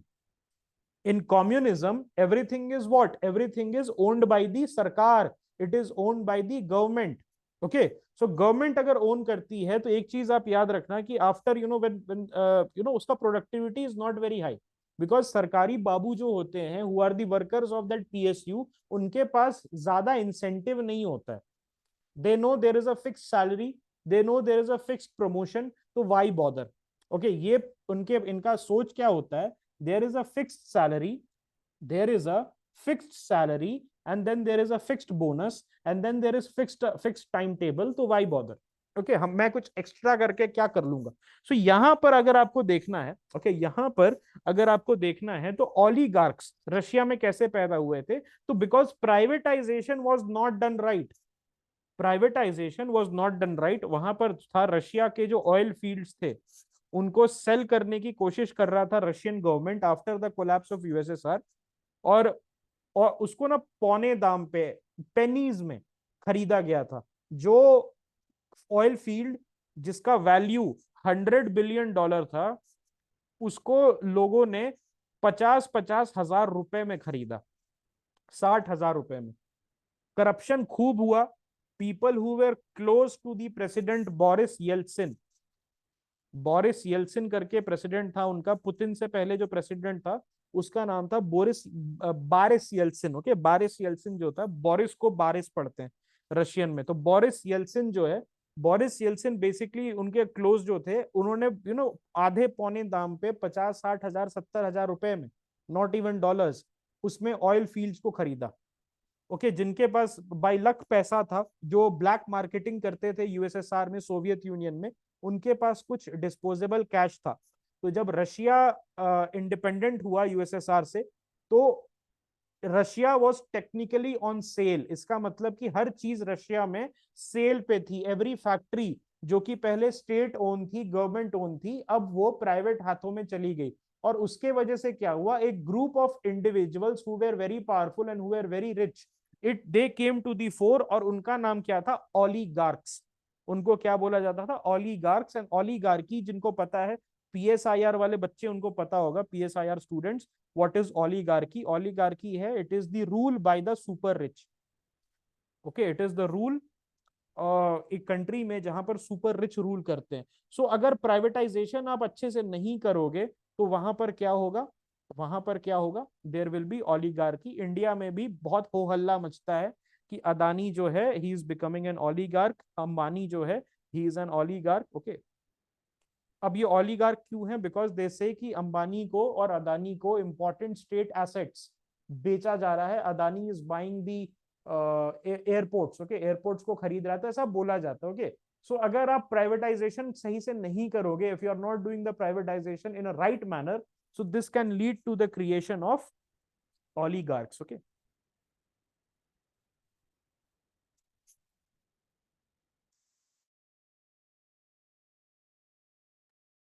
All right, so क्या क्या हुआ था, let us talk about the major economic reforms. तो सबसे पहले deregulations, there was a regulations में कमी आई थी, जितने भी लाइसेंसेस थे ड्रामेटिकली, ओके, ड्रामेटिकली कम किया गया था उसको। There were around thousands of license for one business, उसको ओवरनाइट 200 पे लेके आया था, एंड देन फर्दर रिड्यूस करके 50 किया गया था।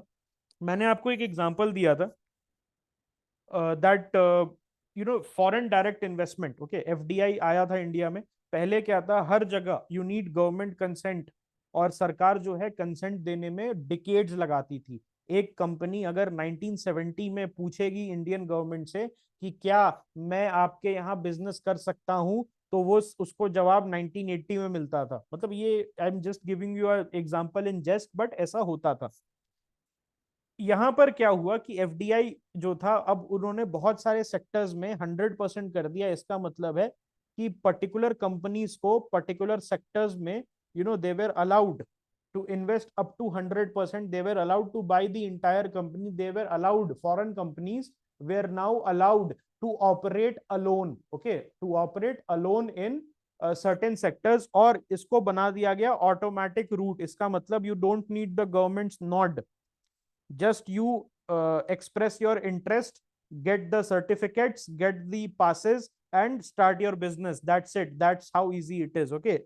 So इससे क्या हम ट्राई कर रहे थे, इससे हम एम्प्लॉयमेंट जनरेशन ट्राई कर रहे थे, इससे हम वैल्यू क्रिएशन ट्राई कर रहे थे, और इससे हम टेक्नोलॉजिकल एडवांसमेंट ट्राई कर रहे थे। बिकॉज बाहर की कंपनीज जब इंडिया में इन्वेस्ट करेगी, तो वो चाहेगी कि इन्वेस्टमेंट बेस्ट पॉसिबल वे में वापस आए।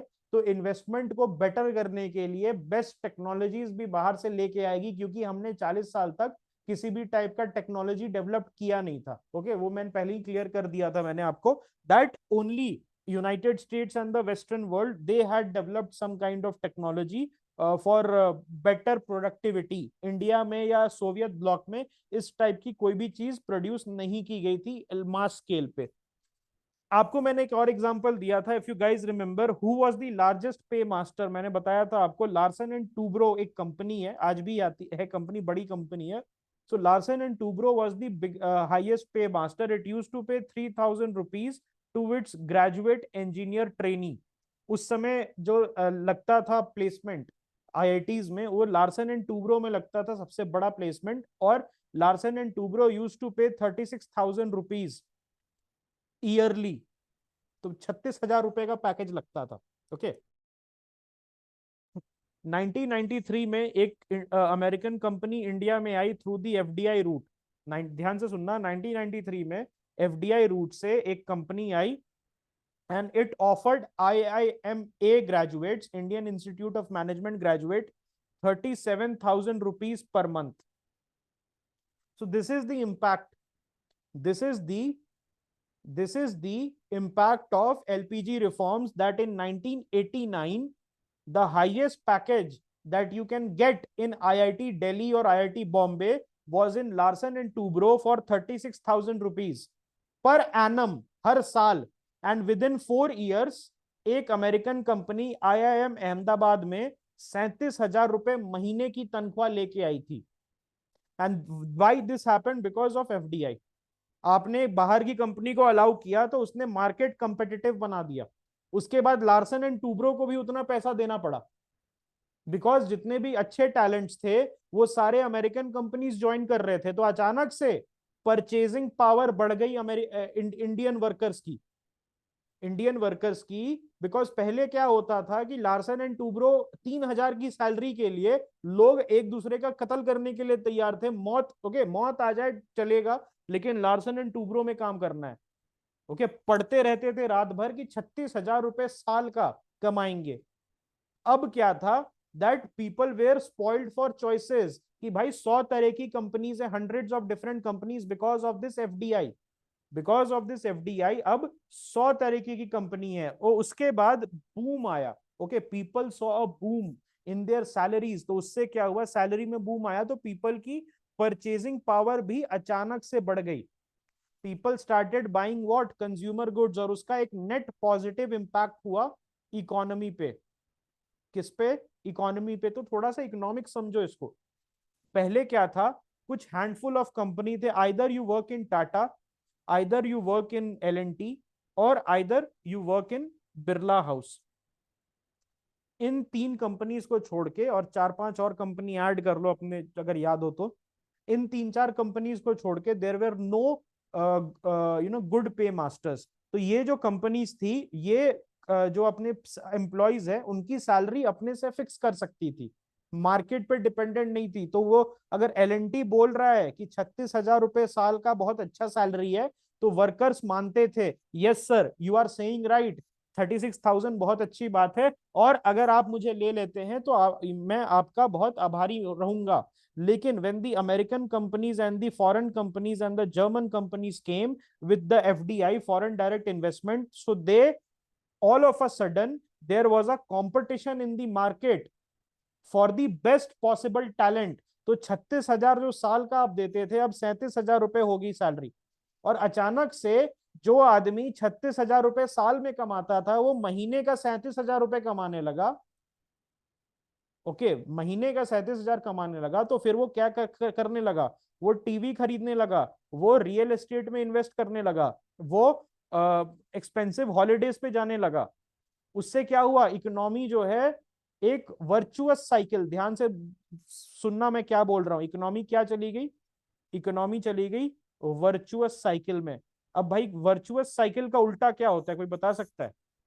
वर्चुअस साइकिल का उल्टा क्या होता है? I have used a term called virtuous cycle. What is the opposite of virtuous cycle?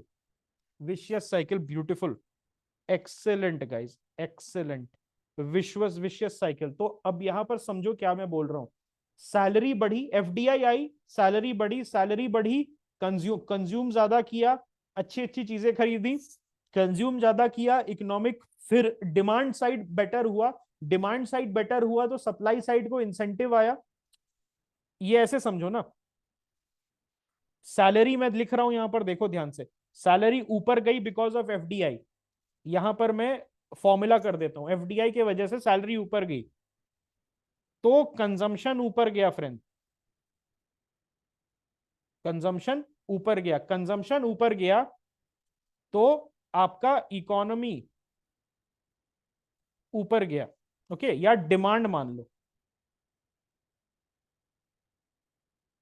Demand ऊपर गया, डिमांड ऊपर गया तो सप्लाई ऊपर गया। People had the incentive, if they had the incentive to consume more, demand more, suppliers had the incentive to produce more, to produce more। तो जब production बढ़ा तो पीपल स्टार्टेड एक्सपैंडिंग, मार्केट जो है, मार्केट बढ़ा। Okay, then employers बढ़े, employers मतलब businesses बढ़े, बिकॉज अब नए लोगों को केटर करना था, नए क्लास को जिसके पास अचानक से पैसा आया था उसको केटर करना था, तो एक्सपैंड हुआ। और फिर ज्यादा एम्प्लॉयर्स थे, ध्यान से सुनना, ज्यादा एम्प्लॉयर्स थे तो कंपटीशन बढ़ा। तो अब आपको अगर टैलेंट रिटेन करना था, टैलेंट अगर रिटेन करना था तो आपको क्या करना था, सैलरी देनी पड़ेगी ज्यादा। तो it all started with the higher salary, और हमारी इकोनॉमी अपने आप फिक्स हो गई। ओके, पहले कॉल सेंटर, आपको पता है एक समय में 1990s और अर्ली 2000 में कॉल सेंटर में काम करना एस्पिरेशनल था। आज के डेट में हम बोल देते हैं ना कि कॉल सेंटर में काम करता है, क्या ही कमा लेता होगा, 30,000 रुपए, 20,000 रुपए। आपको मैं बता दूं फॉर योर काइंड इंफॉर्मेशन कि 1990s में कॉल सेंटर का काम 30,000 रुपए का था। The wages have been stagnant for the past 20 years। पहले 1991 में जब पहली कॉल सेंटर इंडिया में एस्टेब्लिश हुई थी, तो उस समय वो 25-30 हजार रुपए तनख्वाह देती थी। अब ये कॉल सेंटर था क्या दोस्त, ये कॉल सेंटर था outsourcing, it was something called the outsourcing. Okay, outsourcing का मतलब क्या था कि अमेरिका में पोस्ट इंडस्ट्रियलाइजेशन फेज में चले गए थे। ध्यान से सुनना, ये बहुत इंपॉर्टेंट कंसेप्ट है। पोस्ट इंडस्ट्रियलाइजिंग फेज होता है जहां पर people are now prosperous and they can choose not to do jobs. इसका मतलब अगर कोई जॉब जैसे मोनोटोनस जॉब है, जैसे hi how how may I help you, इस टाइप की जॉब्स जहां पर आप ये सब काम कर रहे हो, तो these are not desirable anymore because people have reached a general prosperity level। और अगर अगर आपको वर्कर्स हायर करने हैं टू फॉर बिजनेस असिस्टिंग और any kind of service delivery, या वो जो होता है ना कि I am calling from, hi I am calling from credit card ले लो, ये वाला जो इस टाइप की जॉब्स है, उसके लिए बहुत ज्यादा पैसे देने पड़ रहे थे अमेरिकन बिजनेसेस को। तो अमेरिकन बिजनेसेस ने क्या किया फ्रेंड्स, उन्होंने देखा कि यार एक कंट्री है जिसका नाम है इंडिया, ब्रिटिश लेगेसी है, अंग्रेजी बोलते हैं लोग, पढ़ाई लिखाई ठीक ठाक है उनकी, कल्चरल फोकस के वजह से पढ़ाई लिखाई अच्छी है उनकी, अंग्रेजी बोलने वाली यूथ पॉपुलेशन है जो जॉब्स ढूंढ रही है। Why not set up, why not set up these service centres, these call centres in India, जहां पर अमेरिकन कंज्यूमर्स जो हैं, जिनको किसी भी टाइप का हेल्प चाहिए, तो वो एक नंबर आता था उस समय 1800। ये नंबर फेमिलियर है कि नहीं, 1800 समथिंग XYZ ABC, ये वाला नंबर जानते हो सारे। तो ये जो 1800 टोल फ्री नंबर क्या था, 1800, it started, this number started in the 1990s, 1990 के अराउंड ये नंबर जो है ये स्टार्ट हुआ था। तो ये अमेरिकन कंज्यूमर्स को बोला जाता था कि आप इस 1800 नंबर पे कॉल करोगे तो आप कनेक्ट होगे, ठीक है। और फिर इंडिया में ये कनेक्ट होता था कॉल, और इंडिया में people use to do night shifts, ये नाइट शिफ्ट्स करते थे बिकॉज वहां पर सुबह हो रही होती थी। ना कैसे काम करता है, earth moves around on its axis, तो नॉर्थ अमेरिका में जब डे होता है तो यहाँ पर हमारा नाइट होता है, तो people use to do the night shift. तो एस्पिरेशनल हुआ करता था friends, in the 1990s it was aspirational to tell your neighbor that your kid works in a call center and is out throughout the night। मतलब लोग proudly बताते थे कि मेरा बेटा तो अभी सुबह आया है। ओके, सुबह आने का कल्चर, ऑफिस से रात भर काम करने का कल्चर, ये बीपीओस की वजह से ही, ओके, ये बेसिकली बीपीओस के वजह से ही आता था। ओके, सो सी, अब एक चीज, एक थोड़ा सा डिटोर लेते हैं। देखो मैं एक बहुत इंटरेस्टिंग चीज बताऊंगा, since you are having the live class तो उसका प्रिविलेज ले लो।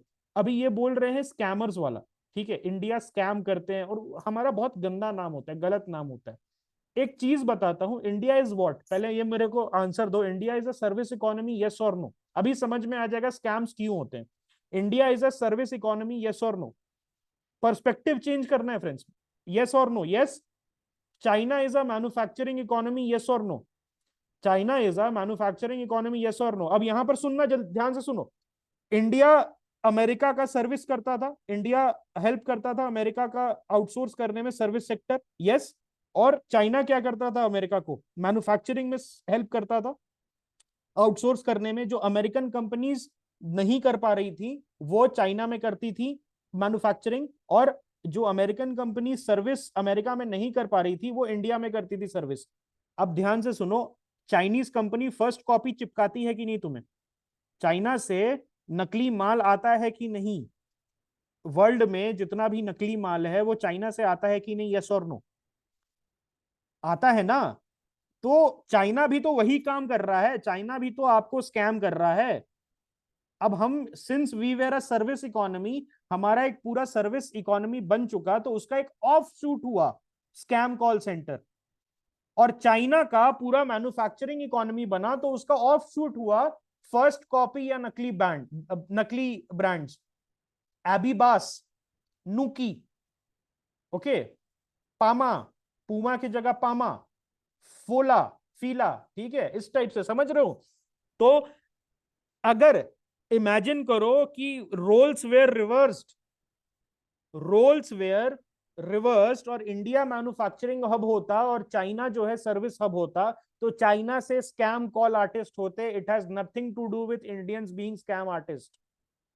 चाइनीज भी तो कर रहे हैं एक तरीके का call centre scam, by giving you fake Jordans, by giving you fake Adidas shoes. वही चीज आपको समझने की जरूरत है, that this is something you which you can tackle. Scam call centres को टैकल कर सकते हो, बिकॉज ओके ये बहुत गलत बात है कि आप किसी बूढ़े लोगों को स्कैम कर रहे हो, but at the same time this has nothing to do with culture. ऐसा नहीं है कि इंडियन स्कैम करते हैं. This is just an offshoot industry that has sprang up, because अगर आप देखोगे मैक्सिमम कॉल जो कॉल सेंटर स्कैम्स होते हैं, they are done by people who have a ये इसको क्या बोलते हैं, who have a experience in the original call centers. जो भी call centre fake call centres करते हैं, पहले एक्सपीरियंस लेते हैं ओरिजिनल कॉल सेंटर्स में. उसी तरीके से जितने भी फेक मैन्युफैक्चरर्स होते हैं चाइना में, ऑलराइट, जितने भी फेक मैन्युफैक्चरर्स होते हैं चाइना में, वो क्या करते हैं, वही पहले असली फैक्ट्रीज में शूज बनाते थे और फिर उन्होंने अपना काम धंधा शुरू कर लिया जहां पर वो फेक शूज बना रहे हैं. ठीक है, तो ये चीज आपको समझने की जरूरत है. रेसिज्म कंटेक्स्ट, ओके, ये जो वर्ड्स वगैरह यूज होते हैं, पी से स्टार्ट जो होता है और जो टी से यो ओके टी से जो खत्म होता है, वो वाला वर्ड मत यूज किया करो, बिकॉज अगर रोल्स रिवर्स होते तो चाइनीज भी स्कैम करते. बस चाइनीज का प्रॉब्लम क्या है, अंग्रेजी नहीं आती है उनको. हाँ करेक्ट. ओके, सो ये चीज समझ में आ गई सभी को. Everybody understood the context behind this. क्यों इंपॉर्टेंट है प्राइवेटाइजेशन करना, ग्लोबलाइजेशन करना, लिबरलाइजेशन करना. ओके, बहुत इस पे इम्पैक्ट हुआ. हमारी कंपिटिटिवनेस बढ़ गई, हमारा सेक्टोरल ग्रोथ बढ़ गया, हमारा इंडस्ट्रियल आउटपुट बढ़ गया. हम okay we pushed people out of poverty. quarter of a billion, approximately 500 million people in the past 30 years were pushed out of poverty, absolute poverty. Okay, absolute poverty से they were pushed out, and then foreign investment का influx आया. अब बहुत सारे foreign company MNC में काम करना, multinational company में काम करना, it became aspirational. Okay, IT sector boom. आज की डेट में आईटी जो है, it's one of the greatest drivers of growth that is there in India. Okay, उसके बाद बैंकिंग एंड फाइनेंशियल सर्विसेज जो है, it also expanded a lot. आपने देखा सिंस प्रोस्पेरिटी आई, लोगों के पास पैसा आया तो बैंक्स में पैसा जमा करने लगे. उसी से बैंक्स हम आगे बढ़ते रहे, नए नए बैंक्स बनते रहे, नए नए ब्रांचेस एक्सपेंशन होते रहा, लोगों को अगेन उससे भी एम्प्लॉयमेंट मिलते रहा. तो service sector overall has been a major driver of growth. Now let us talk about the losers. Losers हैं एग्रीकल्चर सेक्टर और the industrial sector, manufacturing sector. मैंने आपको एक चीज बताई थी कि India is perhaps one of the few countries या the only country which has not gone through the usual cycle of agriculture, industry and then service. हम डायरेक्ट एग्री से सर्विस पे चले गए, हम डायरेक्ट एग्री से सर्विस सेक्टर पे चले गए. नॉर्मल कंट्रीज में क्या होता है, पहले एग्रीकल्चर में प्रॉस्पेरिटी आती है. बहुत इंटरेस्टिंग है, पहले एग्रीकल्चर में प्रॉस्पेरिटी आती है, एग्रीकल्चर प्रोडक्शन ऊपर जाता है, उसके बाद हम इंडस्ट्री में जाते हैं, और उसके बाद जब इंडस्ट्री मैच्योर कर जाता है तो हम सर्विस बन जाते हैं. इंडिया में क्या हुआ कि एग्रीकल्चर में प्रॉस्पेरिटी हमने देखी in the form of green revolution done by MS Swaminathan in Punjab and Haryana. हमने देखा कि okay we were now agricultural surplus country, लेकिन हम इंडस्ट्री में गए ही नहीं, हम डायरेक्ट सर्विस में चले गए. उसके पीछे का रीजन मैं 6-7 बार समझा चुका हूं, बिकॉज हमें अपॉर्चुनिटी हमने प्रेजेंट की गई. डेमोक्रेसी थे तो लैंड लेबर रिफॉर्म्स नहीं कर सकते थे at the same level that Korea and China did. Okay, और डायरेक्ट हम चले गए सर्विस सेक्टर पे. Again due to our British history, तो हम वेस्ट को सर्विस कर सकते थे. वेस्टर्न कंट्रीज के जो अल्ट्रा रिच क्लाइंट्स हैं उनको सर्विस कर सकते थे, उन कंपनीज को हम सर्विस कर सकते थे. Okay,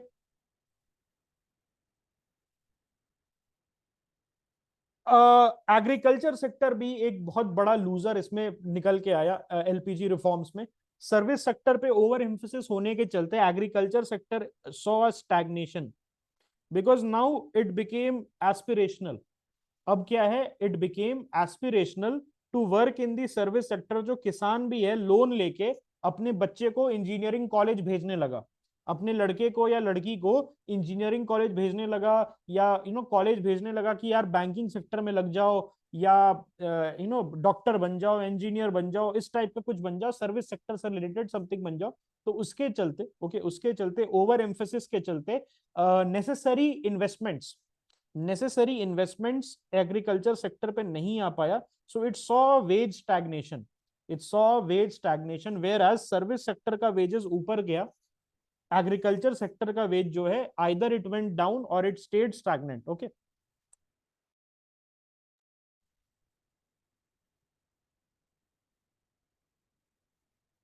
yes, so I think we have discussed this one.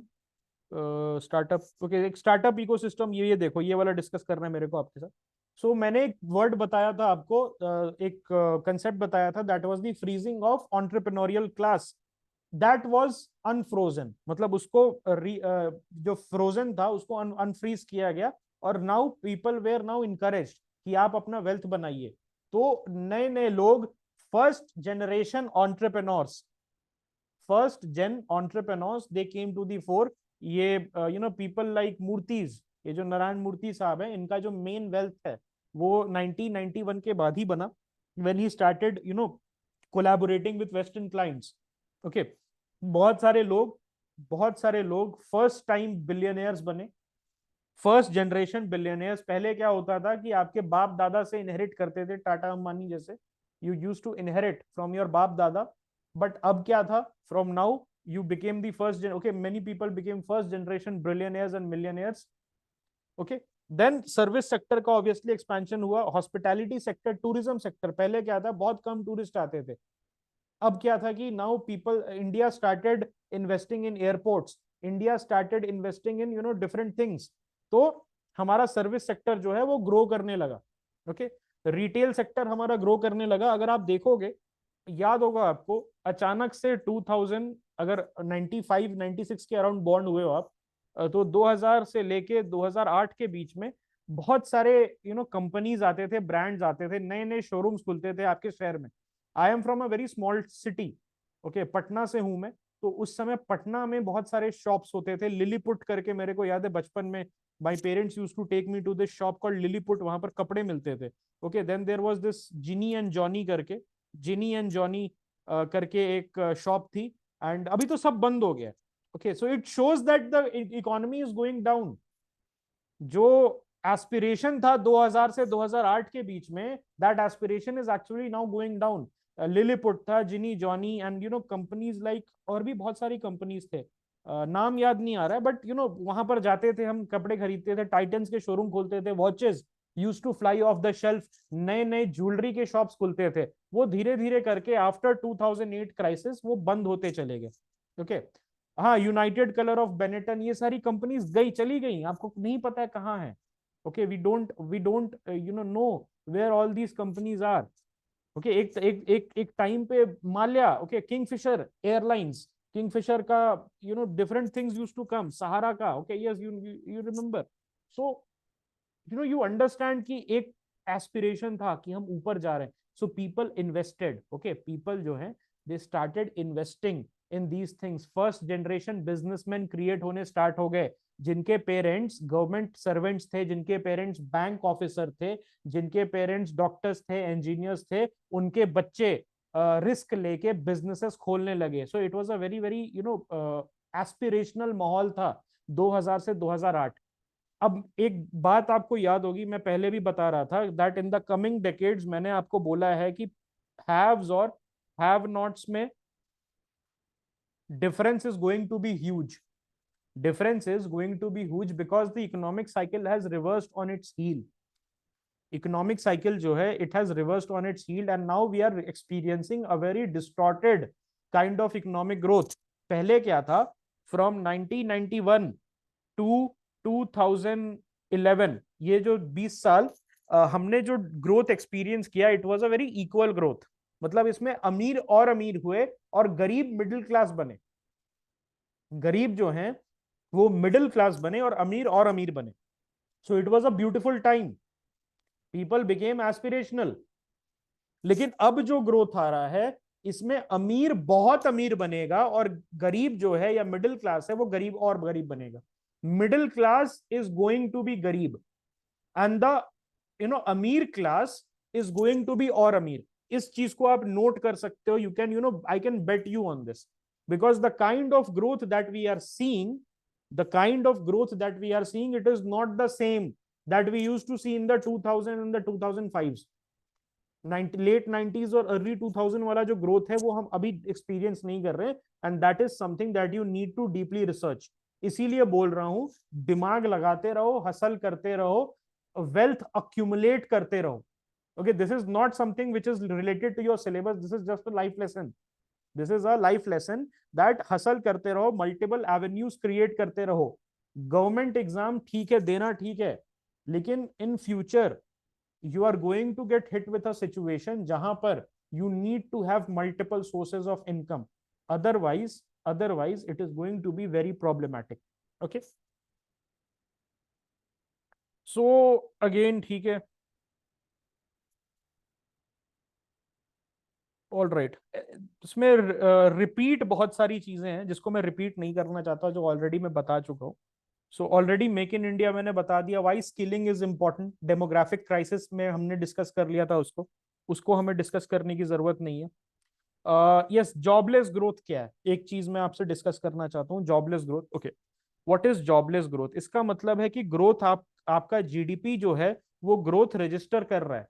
Your GDP is registering a growth, all right, मतलब 8 से 9% हो रहा है, लेकिन जॉब्स क्रिएट नहीं हो रही है. कोई बता सकता है ये कैसे पॉसिबल है? कोई बता सकता है ये कैसे पॉसिबल है? जॉब्स क्रिएट ही नहीं हो रही हैं लेकिन जीडीपी बढ़ते जा रही है. हमारा जीडीपी 5 ट्रिलियन पहुंचने वाला है, लेकिन हम एक साइकिल में फंस गए हैं यहाँ पर जॉब्स ही नहीं है. People are unemployed but we are a booming economy. एक अभी ने सही बात बताई कि सर्विस सेक्टर, सर्विस सेक्टर. उसका रीजन क्या है कि आप एक लैपटॉप से 8 करोड़ से 20 करोड़ कर सकते हो. एक सिंगल बंदा अपने लैपटॉप से. सर्विस सेक्टर का मतलब क्या है? सर्विस आप दे रहे हो, मतलब लैपटॉप से काम कर रहे हो या इस टाइप का काम कर रहे हो. तो सर्विस सेक्टर में डॉक्टर्स, इंजीनियर्स, ये सारे प्रोफेशन आ जाते हैं. सो इंजीनियर जो है वो 8 से 20 करोड़ कर देता है. एक इंजीनियर अपने लैपटॉप से बाई अपस्किलिंग हिमसेल्फ और हर सेल्फ 8 करोड़ पहले कमा के लाता था किसी कंपनी के लिए, अब वो 20 करोड़ लेके आ रहा है. तो क्या इससे जॉब क्रिएट हुआ? The answer is no. एक ही इंजीनियर ने पैसा डबल कर दिया. तो सर्विस सेक्टर में जो बूम आ रहा है वो इस तरीके से हो रहा है कि प्रोडक्टिविटी बढ़ रही है, लेकिन एम्प्लॉयमेंट, उसके लिए आपको नए लोगों की जरूरत नहीं है. दूसरी चीज है रियल एस्टेट लेड ग्रोथ. मतलब जो ब्लैक मनी है रियल एस्टेट में जा रहा है, और real estate is posting crazy growth numbers like 35-40% compound annual growth rate, CAGR of 35, 40, 50%. Why? Because all the black money that the politician babus, the bureaucrats and the mafias that have been hoarding for the past 30, 40 years, they are now investing in the real estate. और real estate में 35-40% का जो CAGR आ रहा है, उसके वजह से नए लोगों की जरूरत नहीं पड़ रही है, बस प्राइसेस इन्फ्लेट हो रहा है. ये चीज समझ रहे हो? जो अपार्टमेंट 50 लाख का होना चाहिए वो 5 करोड़ में बिक रहा है. तो there is a distortion in the calculation by 10x. मतलब जो 50 लाख का फ्लैट जिसकी एक्चुअल वैल्यू 50 लाख है बनाने की, वो since the introduction of black money वो 10x में बिक रहा है. तो उससे क्या हो रहा है? जीडीपी नंबर डिस्टॉर्ट हो रहे हैं. लेकिन सेम फ्लैट को बनाने के लिए 50 लाख के फ्लैट को जो 5 करोड़ में बिक रहा है, आपको कितने मजदूर की जरूरत है? 10 मजदूर. अगर मान लो कोई बाबू उस ब्यूरोक्रेट जो है वो अपने ब्लैक मनी यूज करके किसी फ्लैट का प्राइस 10 गुना कर रहा है, तो उसमें ज्यादा मजदूर थोड़ी यूज कर रहा है, वही 10 मजदूर 20 मजदूर यूज करेगा ना. तो यही होता है जॉबलेस ग्रोथ. दैट आप वैल्यू क्रिएशन तो हो रहा है आपके इकोनॉमी में, लेकिन eight the same time you do not need, because of certain manipulations, certain ways, especially over emphasis on the service sector. आपका क्या हो रहा है, जॉबलेस ग्रोथ हो रहा है, यू डोंट नीड पीपल। अब यहाँ पर एक बहुत ही महानुभाव हमारे सेंट्रल बैंक के गवर्नर हैं जो कह रहे हैं कि हमारे इकोनॉमी को मैन्युफैक्चरिंग की जरूरत नहीं है, सर्विस सेक्टर पे ध्यान दो। ओके, बहुत बड़े इकोनॉमिस्ट हैं भाई साहब, एंड ही इज सेइंग कि भाई इन्वायरमेंट पे इम्पैक्ट पड़ेगा और India has already miss the bus, तो why not double down on the service sector. भाई इसके लिए jobless growth, you are going to have a demographic crisis, जो आप गले फाड़ फाड़ के for the past 20 years you have been saying that we have a demographic dividend. That demographic dividend, mark my word, because of this jobless growth is going to turn into a demographic crisis with disenchanted youth going on the streets and doing unproductive behavior unless and until you do not fix it with manufacturing. Why manufacturing? Because manufacturing में labor consumption is the highest. Because एक plane को बनाने में आपको 20 लोगों की जरूरत पड़ेगी, लेकिन एक लैपटॉप से 20 करोड़ कमाने के लिए मैक्स टू मैक्स 2 लोग की जरूरत पड़ेगी। इसका मतलब कि labour utilisation is much higher in the manufacturing sector. अगर मैं 10,000 स्क्वायर, ध्यान से सुनो, 10,000 स्क्वायर फीट पे एक फैक्ट्री बना लूं तो वहां पर मैं 100 लेबर को ले सकता हूं, लेकिन 10,000 स्क्वायर फीट में आईटी ऑफिस खोल लूं तो I don't need 100 labour, I only need 5 people, और मेरा सेम लेवल का वैल्यू क्रिएशन हो जाएगा। That's why we need manufacturing, because we have a big population to take care of, and if we want equitable growth, if we want equitable income, if we want equitable profit, we need manufacturing. Okay, और कोई भी जो कहता है we don't need manufacturing is either a fool, उसको नहीं पता है वो क्या कह रहा है, और he is a gaddar, he doesn't want a good prosperity for India. Okay, उसकी बात सुनने की आपको जरूरत नहीं है, बिकॉज यूपीएससी का क्वेश्चन है ये जॉबलेस ग्रोथ, उसमें आप यही चीज लिखना, ये नहीं गद्दार वद्दार मत लिखना। What I am saying is that since the over emphasis on the service sector and the manipulation in the real estate sector, हमारे जीडीपी नंबर ओवर इन्फ्लेट करके सामने आ रहे हैं, क्योंकि एट द सेम टाइम जब हम 8% ग्रोथ क्लॉक कर रहे हैं, हमारा जो एम्प्लॉयमेंट है वो प्लमेट कर रहा है। ठीक है, ये चीज आपको समझ में आनी चाहिए। Any doubt that you guys have, LPG वाला जो क्वेश्चन है दैट इज ओवर। आपको मैं ये कह सकता हूं अब दैट आपका जो एक क्लास बचा है गवर्नमेंट बजटिंग का, that I will take tomorrow. आपका इकोनॉमिक्स फॉर जीएस3 इज ओवर। कल लास्ट क्लास है गवर्नमेंट बजटिंग, ऑलराइट, कल लास्ट क्लास है। ओके, कल लास्ट क्लास है गवर्नमेंट बजटिंग की, बाकी इट्स ओवर इकोनॉमिक्स। उसके बाद हम लोग एग्रीकल्चर स्टार्ट कर सकते हैं।